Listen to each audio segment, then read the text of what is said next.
Bueno, entonces decía,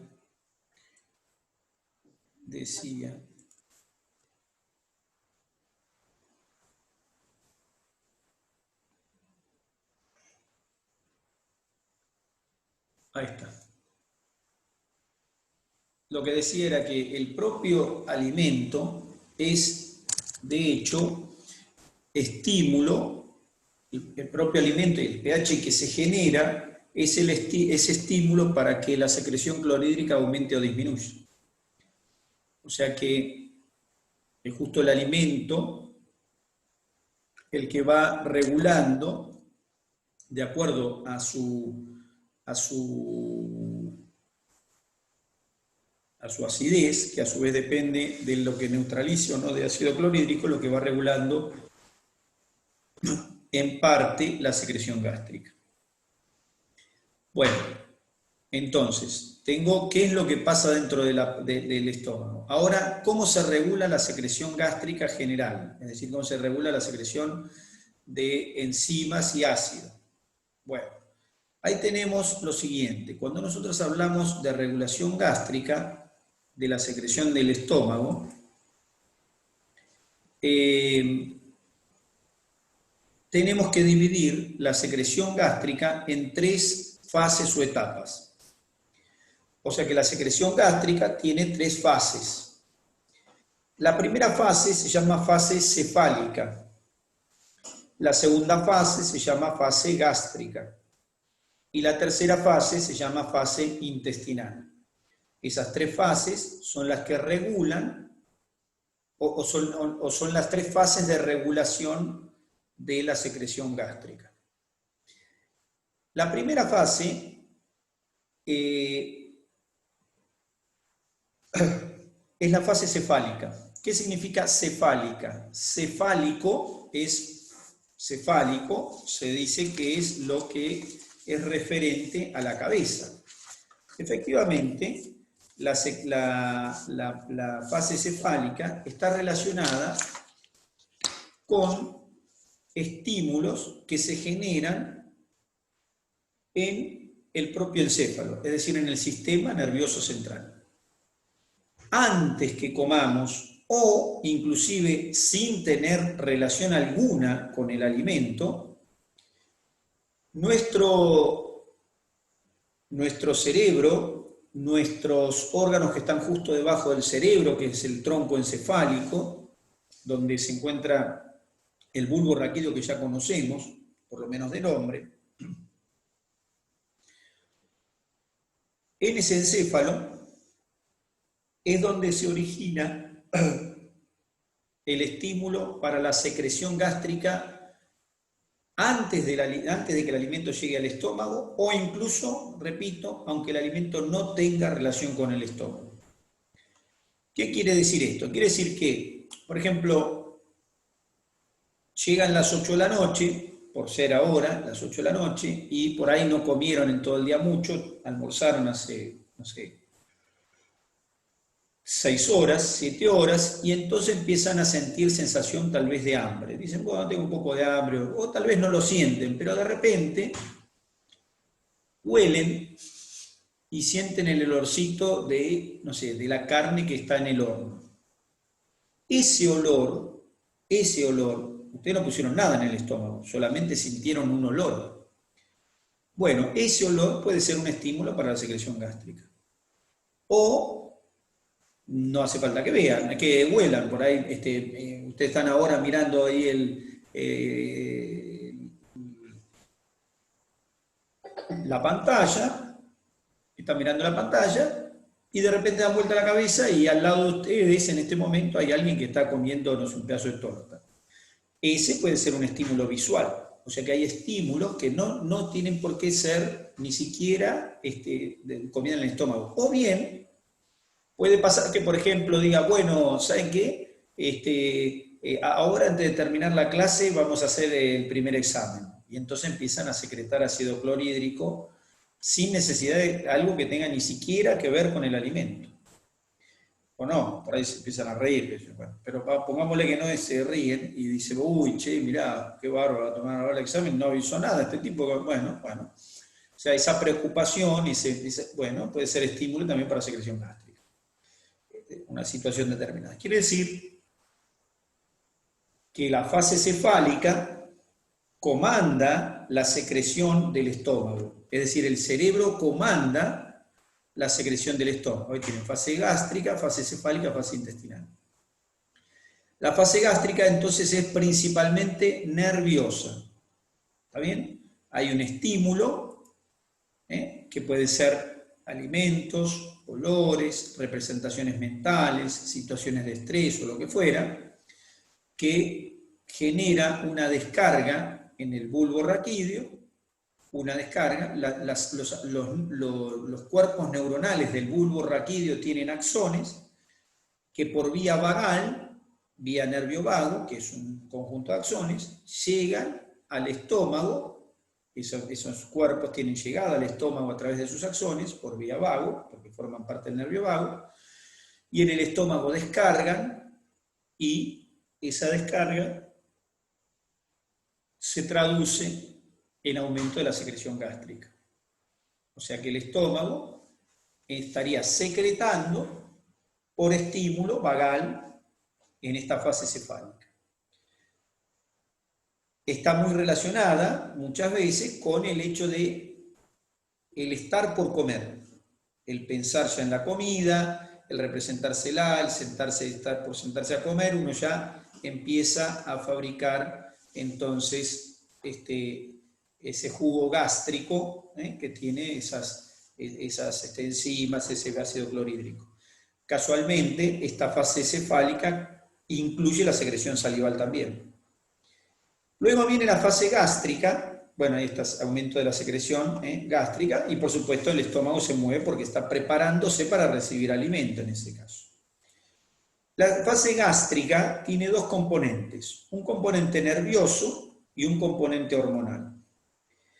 El componente nervioso resulta que en el estómago, como dice acá, tenemos receptores químicos y de estiramiento. Esos receptores químicos y de estiramiento están en la propia pared del estómago. Es decir, que cada vez que el estómago se hinche con comida, esos receptores de estiramiento se ponen en marcha, y cada vez que cae comida, los receptores capturan comida e identifican que hay comida dentro, y por ende también se ponen en marcha. Esos receptores estimulan al plexo submucoso, que nosotros ya conocemos de memoria, y ese plexo submucoso o plexo de Meissner estimula la secreción por un lado y estimula la motricidad del estómago por otro. Bien, eso es la fase nerviosa. ¿Qué cosa es la estimulación? Ahí dice, la represión, es decir, el llenado del estómago, ese es el estímulo, y los alimentos en sí, pero no cualquier alimento, sino los alimentos que tengan, o sea, el componente alcalino de los alimentos.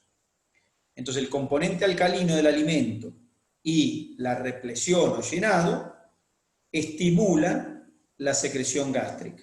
Son los estimulantes, a través de receptores de estiramiento para la represión y a través de receptores de pH para el tema de la composición propia del alimento en sí. Bien, ahí tengo como secreto entonces, ya antes de comer, y también hago secreción durante el momento, o en el momento en que el alimento llega al estómago. ¿Está bien? Llega al estómago y ahí tengo el ácido secretándose, las enzimas secretándose, justamente porque ese estómago se ha llenado. Si yo lleno el estómago con cualquier otra cosa, el estímulo, por ejemplo, puedo llenar el estómago con aire. Perfecto. Entonces la secreción y la motilidad van a aumentar, pero solo por receptores relacionados con la represión, no con el pH, porque yo lleno el estómago con aire. Si yo lleno el estómago con agua, va a pasar lo mismo. Entonces va a haber secreción, ¿sí? Pero no la misma que si coloco alimentos. ¿Está bien? Alimentos que modifiquen el pH.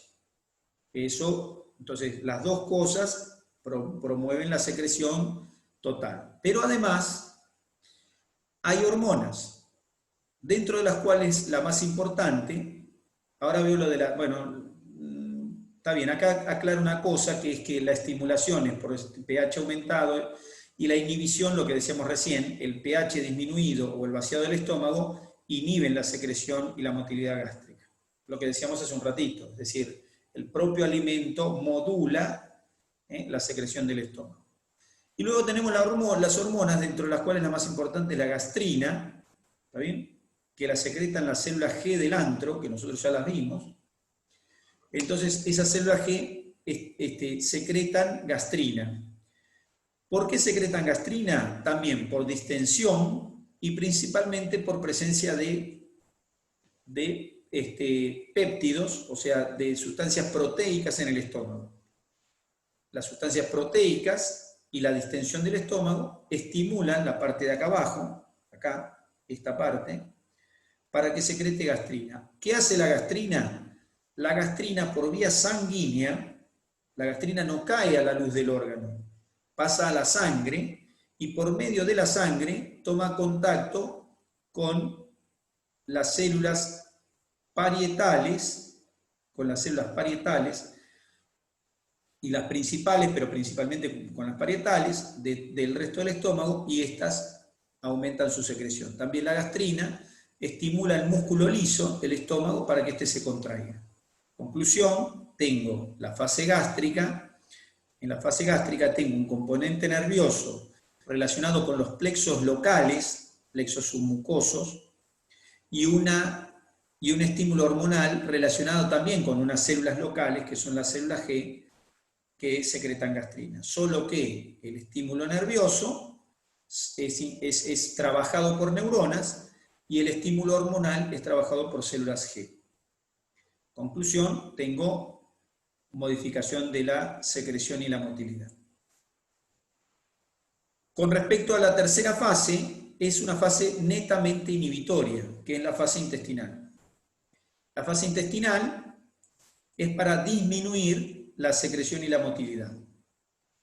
Cuando el alimento pasa al duodeno, que es el lugar siguiente, cuando ya el alimento empieza a pasar al duodeno, el duodeno se distiende, ¿está bien? Y esa distensión produce un reflejo que dice acá enterogástrico.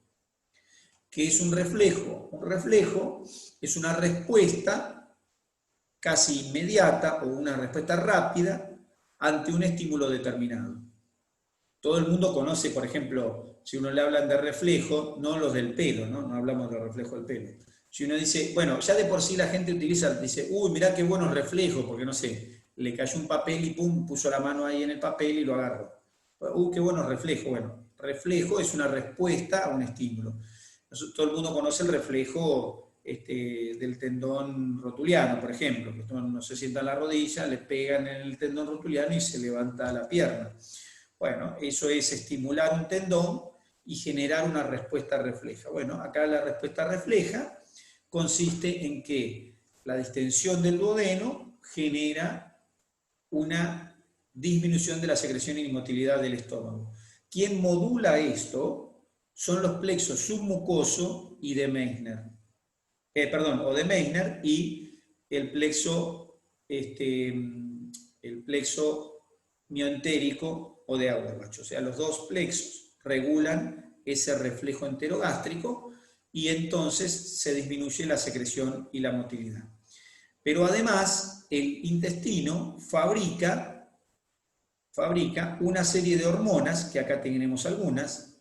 PIG no es un cerdo, PIG es péptido inhibidor gástrico. Otra que se llama secretina, que no significa que tenga que ser cretina, sino que es el nombre, secretina. Y colecisto, la otra C, quinina, la K, colecistoquinina. Estas hormonas también disminuyen la motilidad y la secreción, principalmente estas hormonas, trabajan sobre todo, sobre motilidad y secreción. O sea que el alimento va a llegar a la vía digestiva, secreción y motilidad del estómago por vía nerviosa del vago. El alimento llega al estómago, receptores de distensión y receptores de pH estimulan la secreción. Cuanto más alto el pH, más secreción gástrica hay. Perfecto. Luego, en el mismo estómago, las proteínas locales que cayeron por el alimento y la distensión gástrica hacen que las células G fabriquen gastrina, estas actúen sobre las células secretoras del estómago y estas tengan mayor secreción. Luego el alimento lentamente va pasando al duodeno, el duodeno se distiende y produce entonces disminución de la secreción. ¿Está bien? Nunca la secreción llega a cero, pero va disminuyendo la secreción gástrica y el movimiento gástrico. A su vez, el propio intestino fabrica el péptido inhibidor gástrico, secretina, colecistoquinina, también otras más, por ahora con esta nos quedamos, y esto inhibe la motricidad y la secreción. Entonces así es como se regula la secreción cada vez que nosotros comemos, la secreción del estómago. En relación a esto, hago una aclaración más. La aclaración es la siguiente. Con respecto a la célula parietal,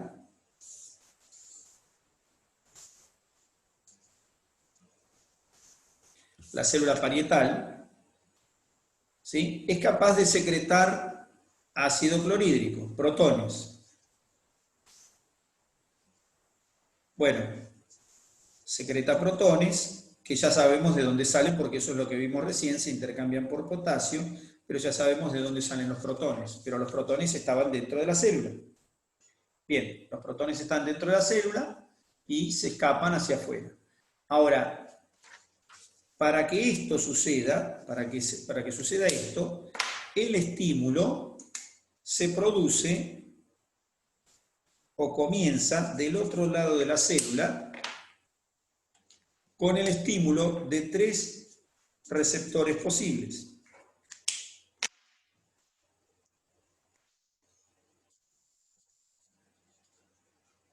Tres receptores. Un receptor,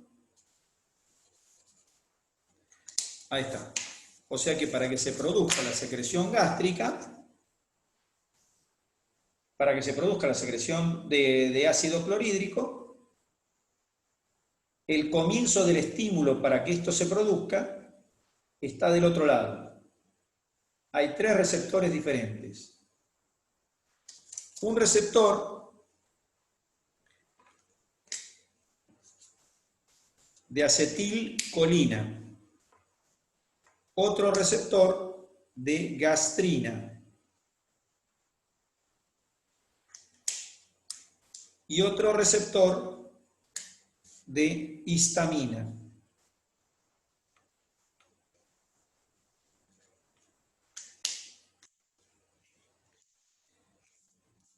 Tres receptores, uno para acetilcolina, ACH, uno para gastrina y uno para histamina. La estimulación de cualquiera de esos 3 receptores en la célula parietal, cualquiera de esos 3 receptores, inicia una cascada de eventos dentro de la célula parietal que se traduce en el estímulo,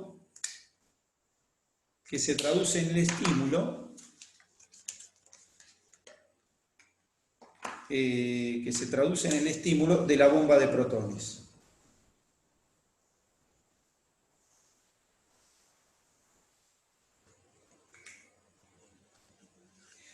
No voy a explicar todo en lo intermedio, pero sí les cuento esto porque sí me interesa. Entonces, la acetilcolina, la gastrina y la histamina son los estimuladores de la secreción gástrica. O sea que la secreción gástrica depende, pues hay una secreción gástrica basal, como dijimos, hay una pequeña secreción siempre, pero cuando vamos a comer se ponen en marcha estos mecanismos. Y si se fijan, van a ver lo siguiente. En el gráfico que tenemos, o en el dibujo que tenemos nosotros acá, tenemos que la estimulación cefálica, nerviosa, utiliza como mediador el vago. El vago tiene axones. Los axones llegan a células del estómago y secretan un neurotransmisor. ¿Cómo se llama ese neurotransmisor? Acetilcolina. Por eso la célula parietal tiene receptores de acetilcolina para modular su secreción. Quiere decir que la secreción cefálica está mediada por el vago, que utiliza como neurotransmisor la acetilcolina. Cuando nos vamos al estómago, decimos, el plexo submucoso también estimula la secreción. Bueno, estimula la secreción del plexo submucoso cuando hay un pH determinado y se estira. Perfecto. Bueno, ¿y el plexo submucoso qué hace? Secreta un neurotransmisor sobre las glándulas, o sea, sobre la célula parietal. ¿Y cuál es ese neurotransmisor? Acetilcolina. O sea que estos dos estímulos están mediados por la acetilcolina. La secreción por el plexo submucoso y la secreción por el vago, o relacionadas con el plexo submucoso y con el vago, ambas secreciones tienen como modulador un neurotransmisor que es la acetilcolina, para la cual la célula principal tiene receptores en su superficie celular. Luego, en la misma fase, tenemos que la gastrina puede estimular a las células para secretar. Bueno, efectivamente lo puede hacer porque estas células tienen receptores para gastrina. O sea que la secreción gástrica está mediada por gastrina y por acetilcolina. La gastrina, una hormona fabricada por las células G. Por último, la histamina. La histamina se fabrica de forma basal, permanentemente tenemos fabricación de histamina, tenemos histamina sintetizada permanentemente, y es la que interviene en la secreción basal del estómago. ¿Está bien? La que interviene en la secreción que hacemos constantemente. Tanto sabemos nosotros esto, que los receptores de histamina se llaman receptores H2, por la histamina. Hay H1 y H2. Estos son H2. Los receptores H2, nosotros sabemos que tienen que ver con la secreción basal. ¿Por qué? Porque la histamina, ¿qué es la secreción basal?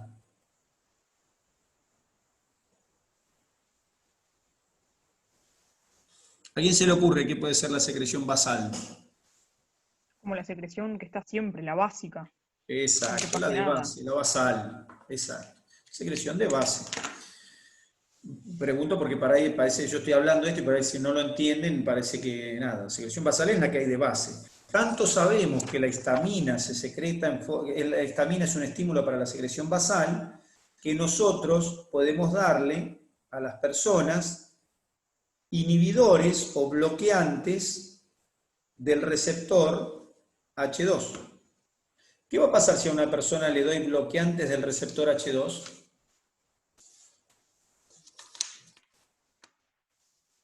No va a secretar. Va a secretar en menor medida, por lo menos en lo basal, va a secretar en menor medida. Y eso lo hacemos. Le damos a la gente, por ejemplo, Taural, que es muy conocida la marca, Taural. Le damos ranitidina, famotidina, simotidina, todos estos que terminan en idina, son inhibidores de la secreción gástrica por inhibición de receptores H2. O sea, tanto sabemos que es eso así, que suministramos estos inhibidores de receptores para disminuir la secreción basal. Entonces una persona que tiene acidez permanente, tiene secreción clorhídrica aumentada permanente, entonces le damos eso para que no secrete tanto ácido clorhídrico. ¿De acuerdo? Bueno, o sea que ahí tenemos. Entonces, ¿cuáles son para la secreción de la célula parietal especialmente, cuáles son los mediadores para la secreción del ácido clorhídrico? La acetilcolina, la gastrina y la histamina. Los tres mediadores de la secreción de ácido clorhídrico. Perfecto. Entonces, tenemos ahí qué es lo que pasó en el estómago con el alimento que venía desde el esófago. En el estómago prácticamente no hay absorción de alimentos. no se produce absorción en el estómago, aunque tiene capacidad para absorber cosas. ¿Qué se puede absorber en el estómago? Se pueden absorber algunos glúcidos. Por ejemplo, se puede absorber alcohol. El alcohol se puede absorber en la pared gástrica. O sea que el comienzo, cuando tomamos alcohol, el alcohol comienza ya a absorberse en la pared gástrica. Pero en términos generales, son moléculas muy pequeñas y en pocas cantidades, o son moléculas muy pequeñas, sí, en pocas cantidades. Lo que pasa es que el alcohol depende de lo que pongamos de alcohol en nuestro estómago. Pero bueno, son pequeñas cantidades las que se absorben de distintas estructuras. Los nutrientes mayormente no tienen absorción, solo degradación. ¿Por qué no tiene absorción? Porque la mucosa no está expuesta, principalmente. Porque la mucosa no está expuesta, porque tiene moco que impide el contacto de los alimentos con esa mucosa. Y además, la mucosa no está preparada con mecanismos específicos para realizar la absorción. Entonces, al estómago llega un bolo alimenticio y va a salir el quimo. ¿Cómo es la característica del quimo? Ya el quimo es líquido. El quimo ya no es esa pasta que nosotros tragamos. Esa pasta es el bolo, después se transforma en quimo. Probablemente han visto quimo, porque ¿qué color es el quimo? ¿Qué color es el quimo? ¿No han visto nunca quimo del estómago? Sí, han visto. No. Sí, se ha visto. Han visto, especialmente usted tiene que haber visto, porque ahí escucho niños, así que seguramente sus hijos alguna vez le han vomitado encima. Bueno, sí. En el vómito se ve el quimo.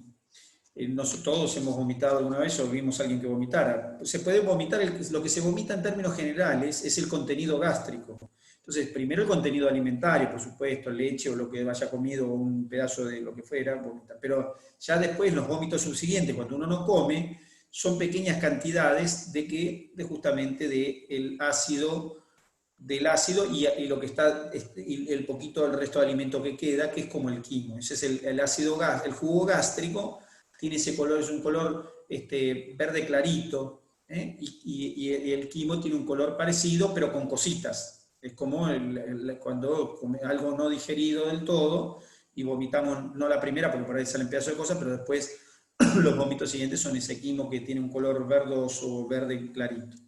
No confundir, por supuesto, con el vómito ya biliar u otro vómito, un vómito que ya tienen otro color. El vómito biliar tiene un color. La gente suele decir, vomité bilis. No se puede vomitar bilis, pero es diferente. El vómito biliar es verde oscuro, es un color oscuro, verdoso, que no es el que vemos habitualmente. El que vemos habitualmente es un verde clarito, una cosa así. Bueno, eso es ácido, es el jugo gástrico más lo que hayan quedado, puede ser quimo del estómago. ¿Está bien? Bueno, entonces ese quimo es el que sale del estómago y pasa al duodeno, que va pasando en pequeñas porciones al duodeno. Bueno, cuando uno habla cuando uno llega hasta acá al estómago y después entra al duodeno. El duodeno es una parte del intestino delgado. Es decir, el intestino delgado comienza acá, a partir de ahí, comienza a partir del píloro, comienza en adelante el intestino delgado. Entonces,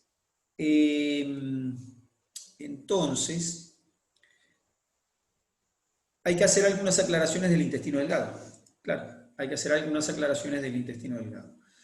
La primera aclaración que hacemos del intestino delgado es que en este tubo, que el tubo lo podemos dividir en 3 porciones, pero que en realidad son 2. La primera, después lo vamos a ver en la anatomía, pero por ahora, desde el punto de vista fisiológico, yo puedo dividir el intestino delgado en una primera porción, que es en una primera parte, ¿no?, a la que llamo duodeno, y luego lo divido en otra segunda parte que le llamo yeyuno íleo, desde el punto de vista fisiológico. Duodeno, yeyuno íleo. Bien. En el duodeno, que es la primera parte del intestino delgado, es donde se va a producir la secreción de enzimas. Se va a producir una secreción enzimática a la luz del órgano y se va a recibir el contenido de 2 glándulas que son el páncreas y el hígado. ¿Está bien? O el hígado, su función glandular. ¿no? La función glandular del hígado y la función glandular exocrina del páncreas van a generar sendos jugos que van a ser liberados en el tubo digestivo. Y acá voy a tener que aclarar que va a haber dos tipos de digestiones. Una digestión, yo le voy a empezar a llamar digestión luminal. ¿Qué significa la digestión luminal?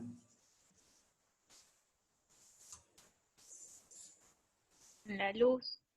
Que se da en la luz propiamente dicha. ¿Está bien? Y la otra, que le voy a llamar digestión terminal,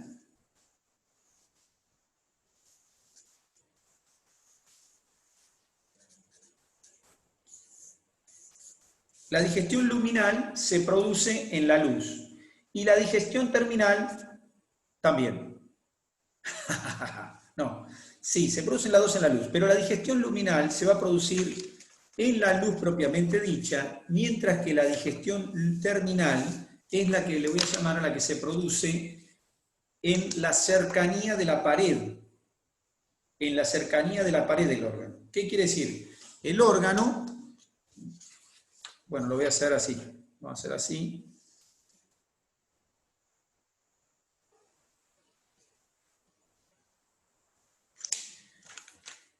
Esto que voy a dibujar es una sección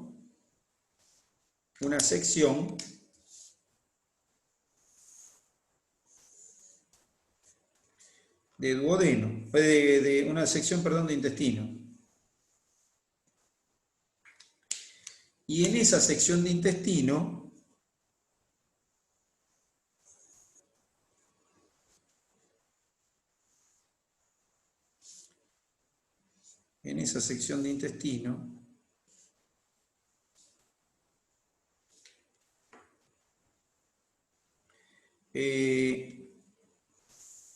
les quiero mostrar, a ver si lo puedo hacer, no, ya hice cualquier cosa, vamos de vuelta. En la sección de intestino lo que les voy a mostrar es así.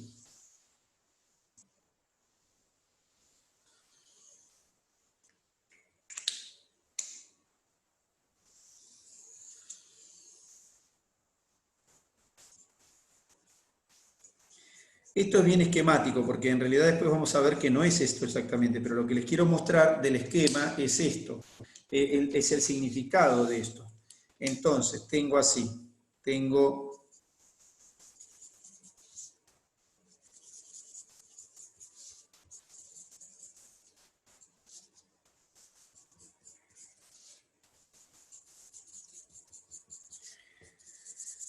bueno, esta es la pared del órgano, el tubo propiamente dicho. Y acá lo que he marcado solamente, pero lo he marcado simplemente de forma esquemática,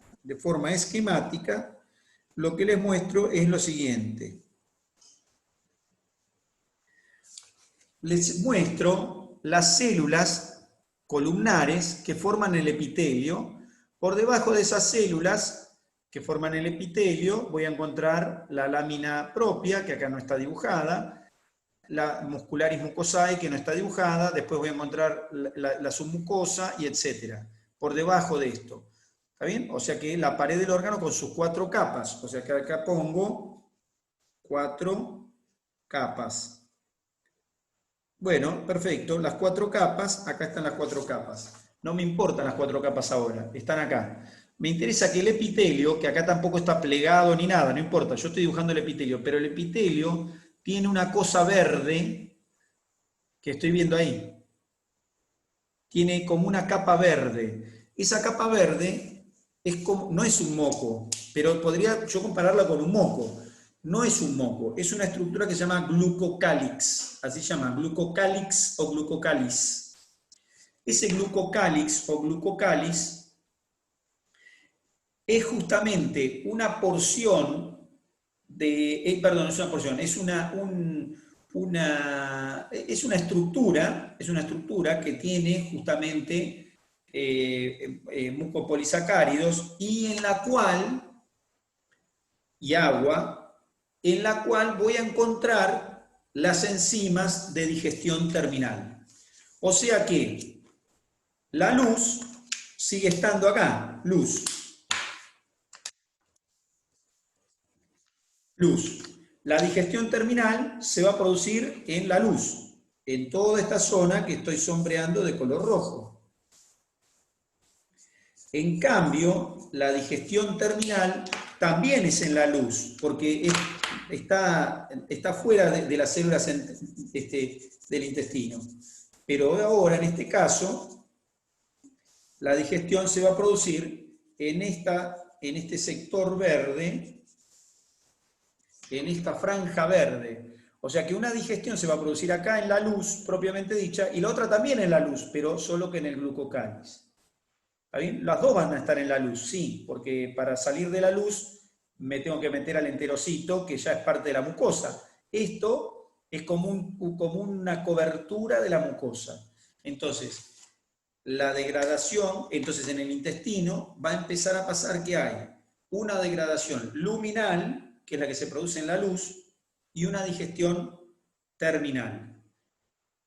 Tal es la diferencia que la digestión en la luz, la digestión luminal, se realiza principalmente con material que le llega al intestino. ¿Qué quiere decir esto? Enzimas que provienen del páncreas, jugos que provienen del hígado, el quimo que está viniendo desde el estómago, es decir, se está produciendo la digestión en la luz con elementos que son ajenos al órgano. Algunos son propios del órgano porque el órgano también secreta agua, pero en la digestión terminal intervienen las enzimas propias del intestino. Son enzimas que son secretadas por el propio intestino y quedan como varadas,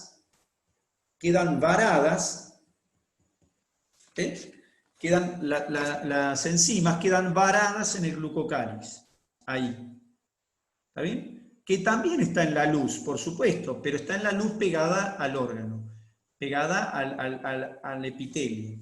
Entonces, digo que en este órgano voy a encontrar una digestión luminal en la luz y una digestión terminal que se va a producir en el glucocáliz. La digestión luminal sin la digestión terminal no sirve. No sirve. ¿Por qué no sirve? Porque la digestión luminal da como resultado final productos que no son en general absorbibles. O sea que la digestión luminal no produce productos absorbibles en gran medida. Si yo no tengo la digestión terminal, entonces no produzco la degradación final y no se va a poder absorber prácticamente nada, o muy poco se absorberá. ¿De acuerdo? O sea que aclaro esto de digestión terminal y de digestión luminal. ¿No son simultáneas o sí son simultáneas, pero una necesita del otro? Todo es simultáneo acá. No es que, pero para que se produzca digestión terminal, ya tuvo que haber productos de la digestión luminal. No podés hacer digestión terminal si no tenés los productos de la digestión luminal previos. Igual siempre hay. El no hay nada no existe. Siempre hay. Ahora, por ejemplo, no sé, yo no como hace 6 horas, bueno, no importa, igual tenés digestión también.